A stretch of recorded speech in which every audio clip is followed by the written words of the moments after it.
ଦୟାକରି ଆମ ମା ଭଉଣୀ ମାନେ ଗୋଟେ ଜୋରଦାର ହୁଲାହୁଲି ଦେବେ। बोल श्री कृष्ण भगवान की। ये हुई ना बात। এই সুক্ত আমার যাদব সমাজ গাথাকে উজ্জীবিত করিଥିବାରୁ এবং আমার ঐতিহ্য পরম্পরা सर्वधर्मान परित्यज्य मामेकं शरणं व्रज अहं त्वं सर्व पापेभ्यो मोक्षयिष्यामि मा सूचयति केशव। ମୁଁ ତତେ ହିଁ ରକ୍ଷା କରିବି ସେଇ ଭଗବାନ।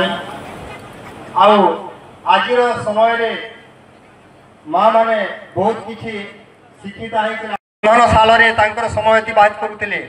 କିନ୍ତୁ ଆଜି ବହୁତ ଖୁସିର କଥା ମା ମାନେ ଯୋଉଠି ଦେଖିବ ବ୍ୟାଙ୍କକୁ ଦେଖ ସବୁ ପାଖରେ ସେମାନେ ହାଜର ଯୋଉଠି ମିଟିଂ। ବହୁତ ବହୁତ ଧନ୍ୟବାଦ ମ୍ୟାଡାମ।